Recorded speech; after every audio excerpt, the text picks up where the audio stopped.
하나님 말씀입니다. 신약성경 디모데전서 6장 17절에서 19절까지의 본문의 말씀입니다.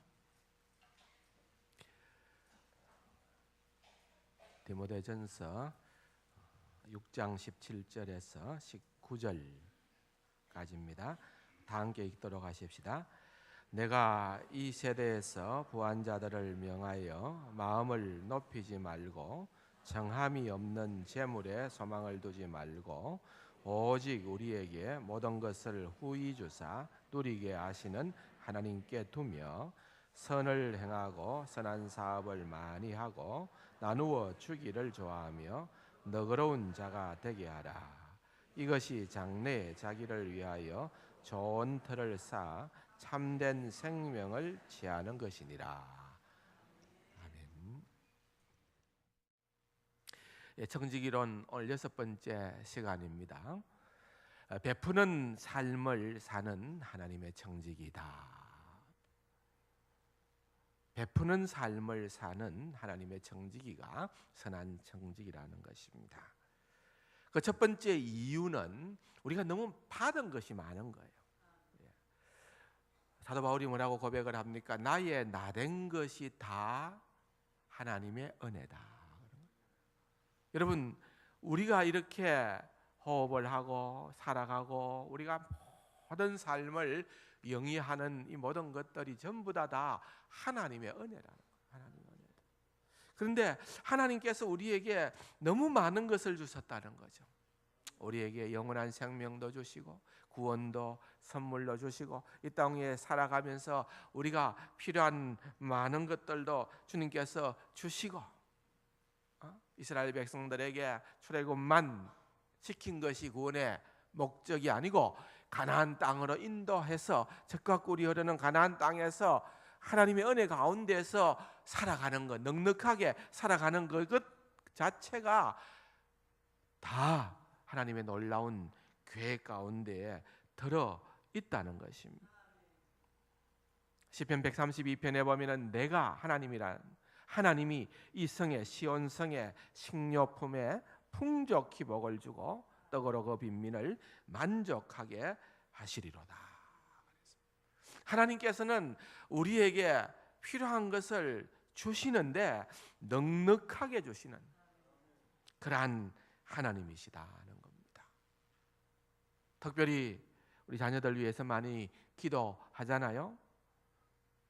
너희 중에 누구든지 지혜가 부족하거든 모든 사람에게 후히 주시고, 그렇죠? 그냥 주시는 표현이 아니고 후히 주시고 넉넉하게 주신다는 말입니다. 꾸짖지 아니하시는 하나님께 구하라. 그리하면 주시리라. 그래서 우리가 하나님 앞에 나올 때는 그런 소망이 있습니다. 사실 하나님 앞에는 내가 하나를 구해도 하나님은 우리의 모든 형편과 처지를 아시기 때문에 열을 주시고 백을 주시는 하나님이시다. 또 때로는 내가 구하지 아니한 것조차도 필요한 것들을 미리 아시고 채워주시는 하나님이시다. 하나님은 얼마나 좋은지 모릅니다. 우리가 하나님을 믿고 살아간다는 것이 정말 좋다는 겁니다. 로마서 10장에 보면은 이제 신약 시대에 우리들에게 주시는 말씀이죠. 유대인뿐만 아니라 유대인이나 헬라인이나 차별이 없음이라 한 분이신 주께서 모든 사람의 주가 되사 그를 부르는 모든 사람에게 부여하시도다. 주의 이름을 부르는 자는 하나님께서 부유하게 만들어 주신다는 말입니다. 에베소 교회 성도들을 향해서 사도 바울이 놀라운 비밀을 일러주지 않습니까? 우리는 그리스도 안에서 그의 은혜의 풍성함을 따라 그의 피로 말미암아 속량과 제사함을 받았느니라. 이는 그가 모든 지혜와 총명을 우리에게 넘치게 하사. 그래서 에베소서를 읽어보면은요, 사도 바울이 어떻게 문을 여는가 하면은 에베소 교인들아, 너희들이 알아야 된다. 뭐냐? 뭘 알아야 되느냐? 그것은 너희들은 하늘에 속한 모든 신령한 복으로 하나님께서 이미 복 주신 자들이라는 거예요. 그래서 우리가 기억해야 되는 것은 우리가 주님 앞에 나와서 간구할 때 뭔가 너무 부족하기 때문에, 내게 필요한 것들이 너무너무 많기 때문에 하나님 이거 채워주십시오 이렇게 간구하는 그러한 기도라기보다는 하나님께서 내게 주신 신령한 복이 얼마나 크고 많은지요, 이것을 내가 깨닫게 하여 주옵소서. 하나님께서 이미 우리에게 필요한 모든 것을 내가 구하지 않아도 아시는 하나님, 그래서 채워주시는 하나님, 그래서 주님 앞에 감사의 기도로 나아갈 수 있는 그러한 은혜가 있기를 바랍니다. 우리가 확신하건대 무엇입니까? 자기 아들을 아끼지 아니하시고 우리 모든 사람을 위하여 내주신 이가 하나님입니다. 자기 아들을 아끼지 아니하시고 십자가에 죽기까지 우리 모두를 위하여 내어 주시니가 어찌 그 아들과 함께 모든 것을 우리에게 주시지 아니하겠느냐. 믿으십니까? 하나님께서 예수님 주신 것보다 더 큰 선물이 어디 있습니까? 최고의 선물입니다. 그러니까 나머지는 다 따라오는 겁니다. 그와 함께 모든 것을 주시지 않겠느냐. 여러분, 우리가 믿음 없음이 문제입니다. 믿음 없음이 문제라. 예수 믿고 신앙생활 하면서 여러분, 우리 모두는 이 세상에 어떤 환경 때문에 발을 질질 끌거나 축 처진 어깨를 하거나 고개를 숙이거나 그렇게 살아가야 할 이유가 있는 자들이 아니라는 것입니다. 여러분, 좀 당당해야 됩니다. 왜? 나는 하나님의 백성이다.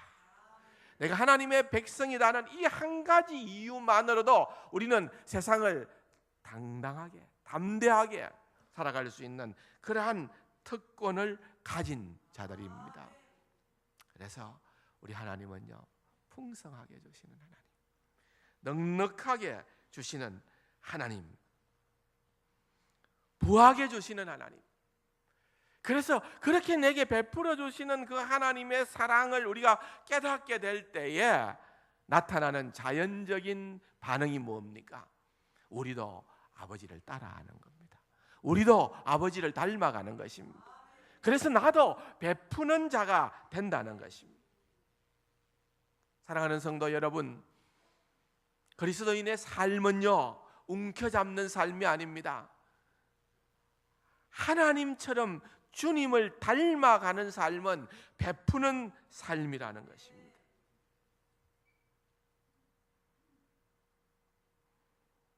사랑하는데, 용서하는데, 다른 사람을 돌보고 선한 일을 하는데 우리는 하나님을 닮아야 된다는 말입니다. 오늘 우리가 함께 읽었던 본문의 말씀입니다. 이 세대의 부한 자들, 부자들에게 명하는데 너희들이 마음을 높이지 마라, 교만하지 말라는 말이죠. 정함이 없는 재물에 소망을 두지 말고, 여러분, 재물이라는 것은요, 때로는 있다가도 없어지고 없다가도 있고 한다는 거죠. 어디에 소망을 두어야 하느냐? 오직 우리에게 모든 것을 후히 주사 누리게 하시는 하나님께 소망을 두라는 말이에요. 하나님께 소망을 두라. 그러면은 선을 행하고 선한 사업을 많이 하고 나누어 주기를 좋아하며 너그러운 자가 될 수가 있다는 말입니다. 사랑하는 성도 여러분, 늘 기억하십시다. 하나님께서는 우리에게 후히 주시는 하나님, 너그럽게 주시는 하나님이십니다. 따라서 18절에 있는 말씀처럼 하나님의 자녀는 모든 삶이 너그러움의 삶, 베품의 삶으로 표현되어지고 나타나야만 된다는 것입니다. 적게 심는 자는 적게 거두고 많이 심는 자는 많이 거둔다고 했습니다. 또 기록된 바 그가 흩어 가난한 자들에게 주었으니 그의 의가 영원토록 있느니라 함과 같으니라. 여러분, 이 말씀은 무슨 말씀입니까? 여러분, 우리가 너그럽게 베풀어야 된다는 말입니다. 방금 읽은 이 구절의 말씀은 사도 바울이 시편 112편을 인용한 말입니다. 이 시편은 의인에 관한 시편입니다. 하나님을 사랑하고 하나님께 순종하는 사람에 관한 이야기입니다. 의인이 어떻게 살아가는지를 말하는 것입니다. 하나님을 믿는 모든 사람이 그와 같은 삶을 살아가기를 하나님이 기대하신다는 것입니다. 그가 재물을 흩어 빈궁한 자들에게 주었으니, 사도 바울은 가난한 자들에게 주었으니, 그렇게 나누어 줄 때에, 그렇게 베풀 때에 그의 의가 영구히 있고 그의 뿔이 영광 중에 들리리로다. 그렇게 말씀하고 있는 것입니다. 사랑하는 성도 여러분, 하나님께서 우리에게 원하시는 것은 자명합니다. 하나님을 닮아가는 삶을 살아가는 것입니다. 그것이 가장 아름답게 표현되어지는 청지기의 삶은 무엇입니까? 그것은 내 마음속에 여전히 내가 예수를 믿어도 내가 여전히 받기를 바라는 마음으로만 살아가는가? 그렇지 않으면 내 마음이 주는 자의 마음으로 점점 변하여져 가는가? 베푸는 자의 마음으로 바뀌어 가느냐? 만약에 여러분들이 베푸는 자로서 서서히 여러분들이 변화가 되고 있다는 것을 인지하면은 내가 새 사람이 된 증거입니다. 구원받고 새 사람이 되면은요, 베푸는 자가 됩니다. 선한 일에 베푸는 자, 하나님 나라 일을 위하여 베푸는 자, 선교를 위하여 베푸는 자. 참 지금도 제가 잊지 못하는 것은, 제가 언제 한번 아프리카 기니에서 사역하는 김여수아 선교사님이 거기에 필요한 것들을 저한테 메일로 보내왔는데, 그걸 제가 한번 읽어드린 적이 있습니다. 그런데 그것을 읽어드리기가 무섭게 몇몇 성도님들이, 목사님 그것 제가 하겠습니다, 그것 제가 하겠습니다, 그것 제가 하겠습니다. 제가 얼마나 기뻤는지 모릅니다. 사랑하는 성도 여러분, 우리가 그리스도인의 삶의 기쁨이 어디에서부터 비롯되는 것입니까? 내 통장에 잔고가 많아져 가면서 그것이 나의 기쁨의 근원이 됩니까? 그렇지 않다는 것입니다. 여러분, 누가복음 19장에 삭개오를 잘 알 겁니다. 보세요. 삭개오는 그날 예수님을 기필코 만나야만 했습니다. 수많은 사람들이 가로막혀서 만나지 못할 뻔했습니다. 그런데 예수님을 만나고자 하는 그러한 열정을 가지고 나무 위에 올라갔습니다. 그런 열정을 가진 삭개오를 주님은 결단코 놓치지를 아니했습니다. 세리장이요, 세리장이요, 부자요, 그 이름도 의로운 자라는 삭개오입니다. 여러분, 그냥 부자가 됐겠습니까? 세리장쯤 되니까 로마의 당대의 정복 국가였던 로마의 국민들의 그 모든 것들을, 피땀을 착취해 가지고서 로마에 바칠 세금은 바치고 더 많이 갈취하여서 자기의 부를 채웠기 때문에 부자였겠죠. 권력도 있습니다. 돈도 있습니다. 부족한 것이 없습니다.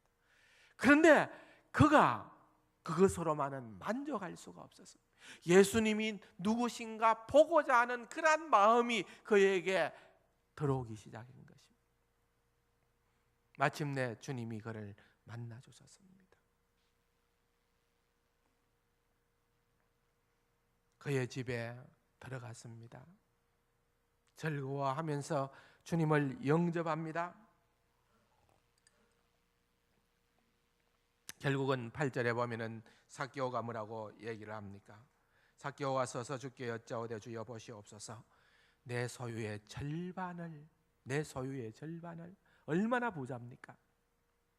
내 소유의 절반을 가난한 자를 위하여 나누어 주겠습니다. 그리고 내가 혹시라도 내가 남을 속여서 빼앗은 것이 있다면은 4배나 갚겠나이다. 그렇게 한 100만 원 모았다. 그러면은 내가 400만 원을 돌려주겠다. 그 말입니다. 9절에 예수께서 이르시되 오늘 구원이 이 집에 이르렀으니 이 사람도 아브라함의 후손입니다. 인자가 온 것은 잃어버린 자를 찾아 구원하려 함이로다. 여러분, 주님을 만난 사람 사개오는 변화되기 시작한 것입니다. 전에는 어떻게 해서든지 만족이 없었습니다. 아무리 쌓고 또 쌓아도 늘 그의 마음은 공허한 마음이었습니다. 그런데 이제는 그의 마음에 기쁨이 찾아옵니다. 그의 마음에 즐거움으로 채워집니다. 무엇 때문에 그렇습니까? 이제는 변화되었기 때문에 그렇습니다. 이제는 내가 움켜잡는 그러한 삶이 아니라 이제는 내가 주는 사람으로, 베푸는 사람으로 그렇게 변화되었기 때문에 그러했다는 것입니다.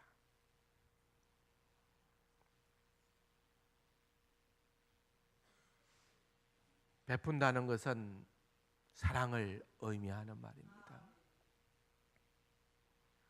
하나님의 청지기들은 하나님을 향하여서 사랑, 이웃을 향하여서 사랑, 마태복음 22장에 위대한 계명을 주지 않았습니까? 다 같이 한번 읽어봅시다.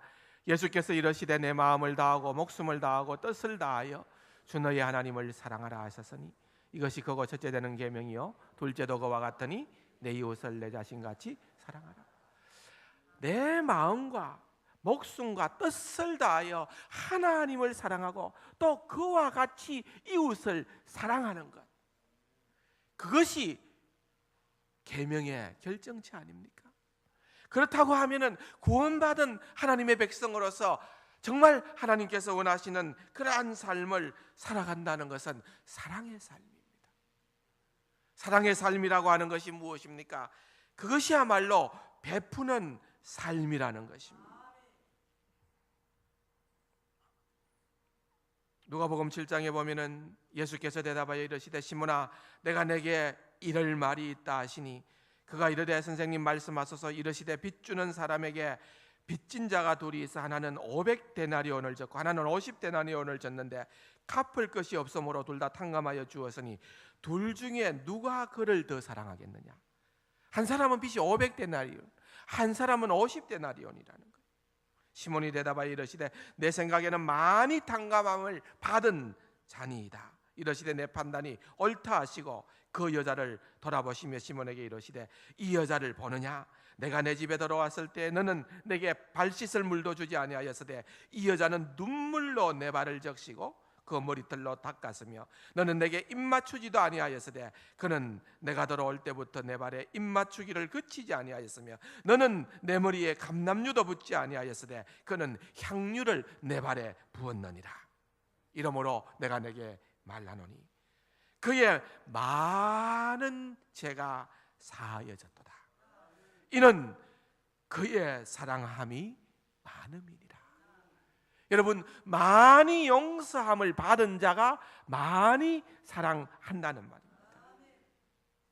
사함을 받은 일이 적은 자는 적게 사랑하느니라 그랬습니다. 여러분, 이 여인은 예수님에 대한 큰 사랑을 나타내었습니다. 말로만이 아니었습니다. 말로만 사랑한다고 그렇게 한 것이 아닙니다. 행위로.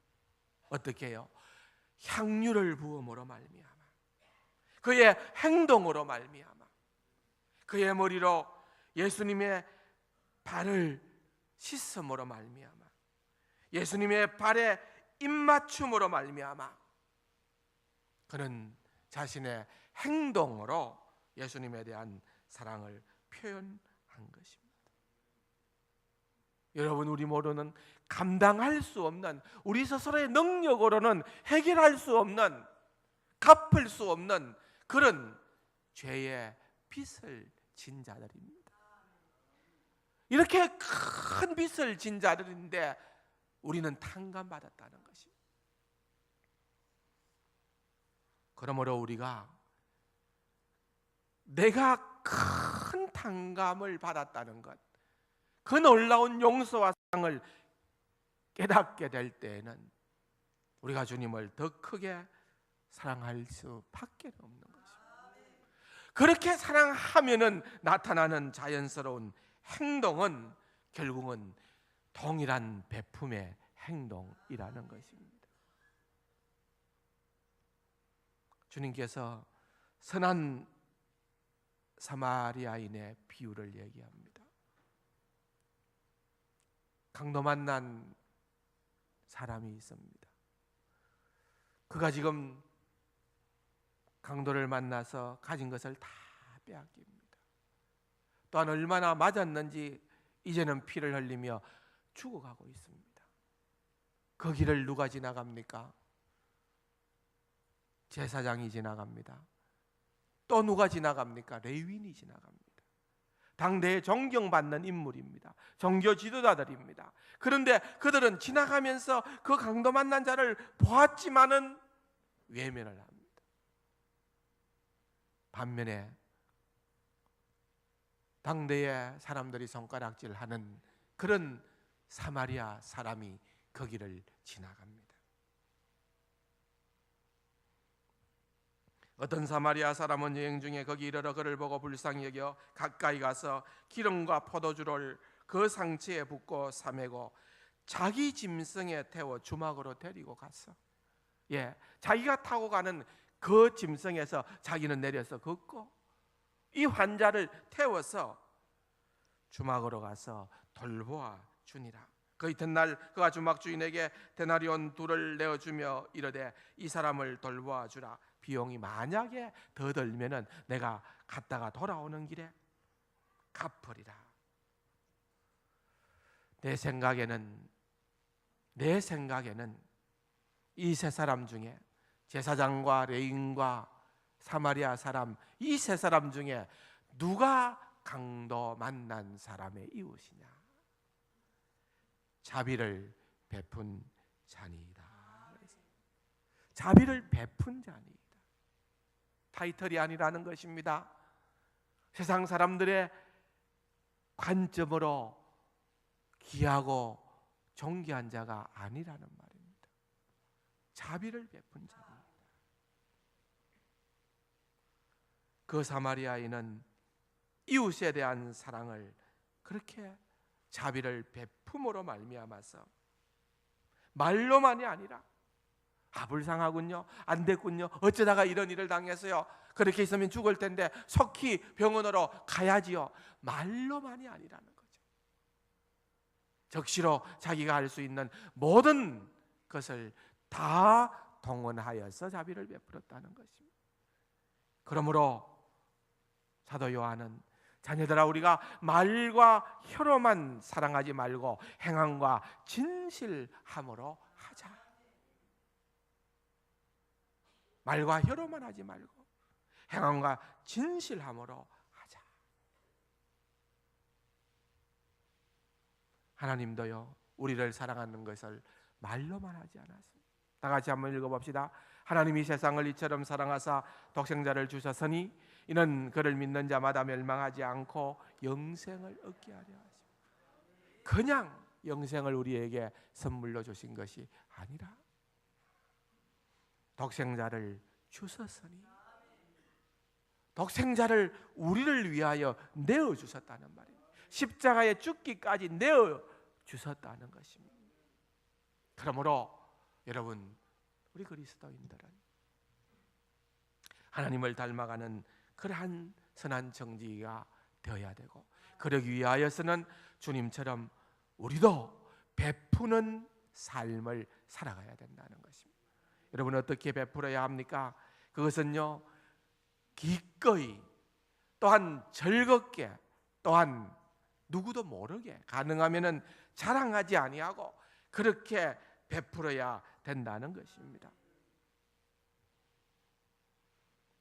형제들아, 하나님께서 마게도냐 교회들에게 주신 은혜를 우리가 너희에게 알리노니 환난의 많은 시련 가운데서 그들이 넘치는 기쁨과 극심한 가난이 그들의 풍성한 연보를 넘치도록 하게 하였느니라. 내가 증언하노니 그들이 힘대로 할 뿐 아니라 힘에 지나도록 자원하여 이 은혜와 성도 섬기는 일에 참여함에 대하여 우리에게 간절히 구하니 우리가 바라던 것뿐 아니라 그들이 먼저 자신을 주께 드리고 또 하나님의 뜻을 따라 우리에게 주었도다.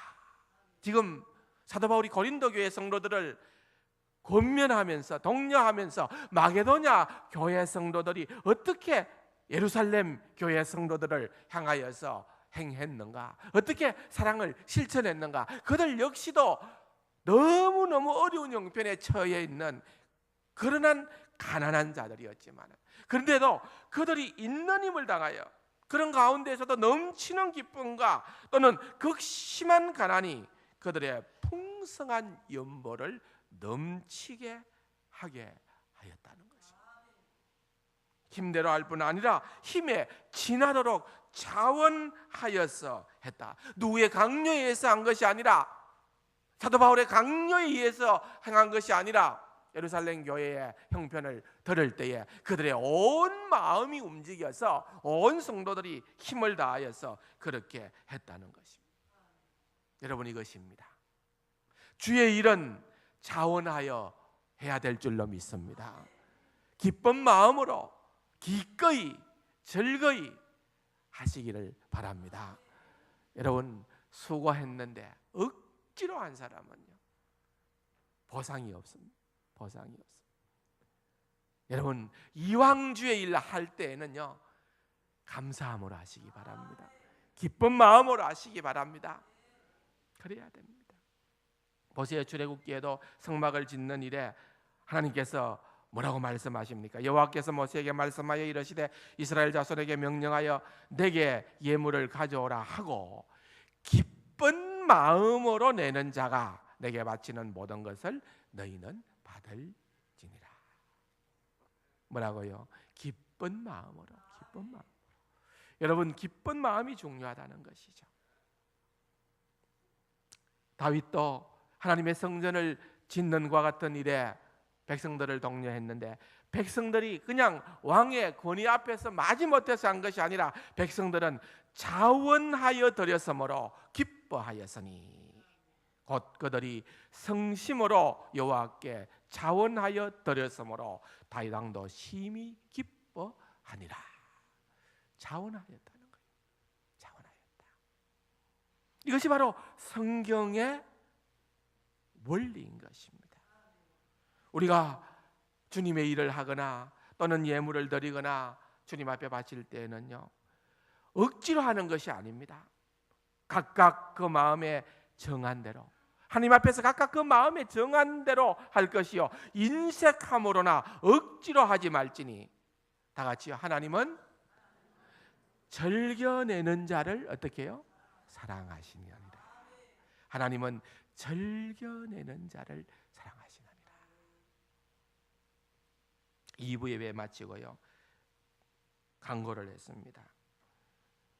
양년 전도사님이 7월 28일 날 또 중국의 지도자들을 위하여서 가르치는 일을 위하여 가는데, 이러한 필요한 물품들 집에 혹시 사용하지 않는 것 있으면 좀 제공해 주시면, 교회로 갖고 오시면 큰 보탬이 됩니다 하고 강고를 했습니다. 그런데 한 성도님이, 목사님, 제가 기도 가운데에서 양전도사님에게 좀 필요한 것이 되었으면 좋겠습니다.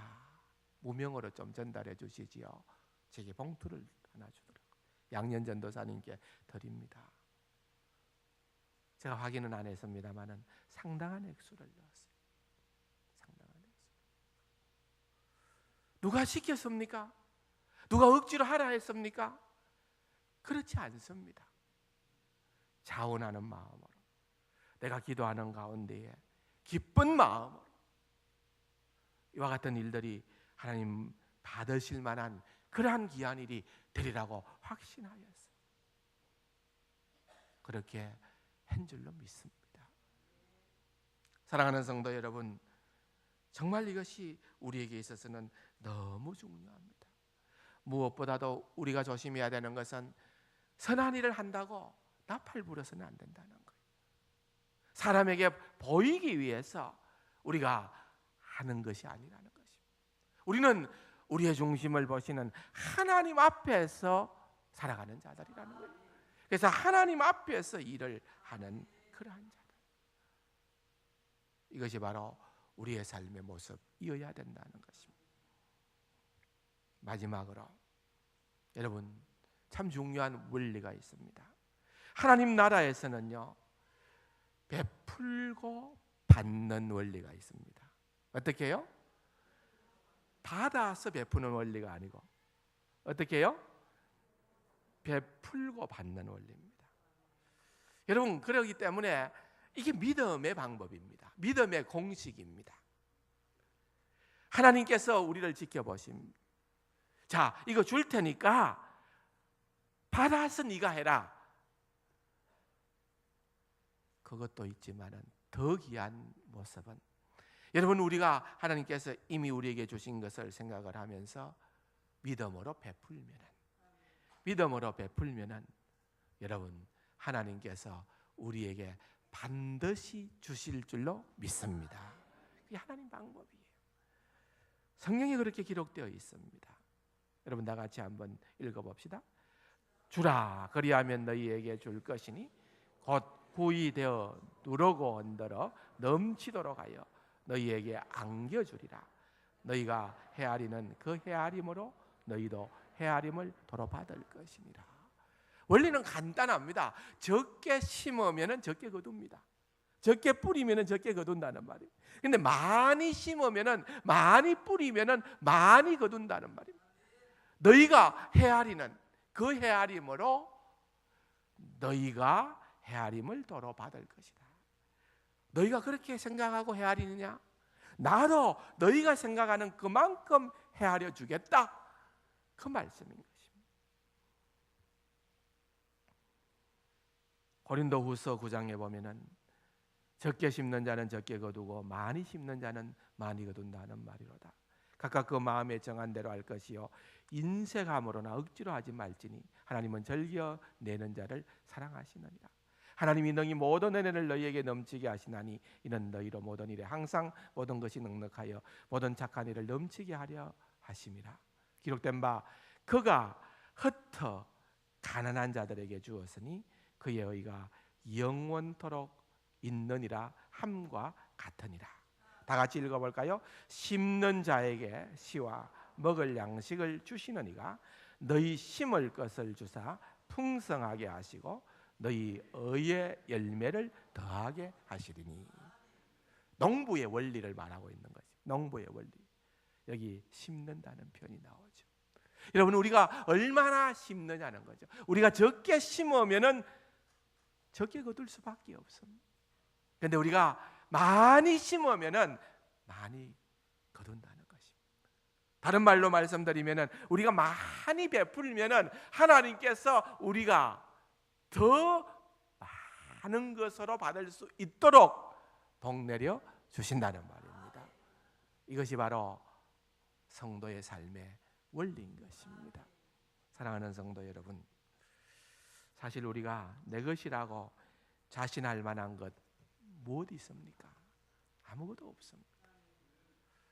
우리 하나님께서 부르시면은요, 누구나 할 것 없이 다 이 땅의 것 아무것도 갖고 갈 수 없이 내려놓고 가야 됩니다. 내려놓고 가야 됩니다. 서두에서도 말씀을 드렸던 것처럼 생명도 결코 내 것이 아닙니다. 주님께서 언제 우리를 부르실지 누구도 알 수 없습니다. 그러나 분명한 것은 지금 하나님께서 내게 기회를 주고 계신다는 것입니다. 주신 기회를 선용하시기를 바랍니다. 선한 청지기로서 정말 베푸는 자의 삶으로 살아 주께 영광 돌릴 수 있는 귀하고 복된 우리 세간 가족들이 될 수 있기를 주님의 이름으로 간절히 축원합니다. 좋으신 아버지 하나님, 베풀고 받는 이 귀한 삶의 원리를 우리에게 주셔사오니 믿음으로 주님처럼 베푸는 자 되게 하여 주옵시고, 그렇게 믿음으로 베푸는 자에게 하나님께서 더 큰 은혜로 보항하시는 놀라운 기쁨을 맛보게 하여 주옵소서. 예수님의 이름으로 감사기도 드립니다. 아멘.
주의 말씀 듣고서 주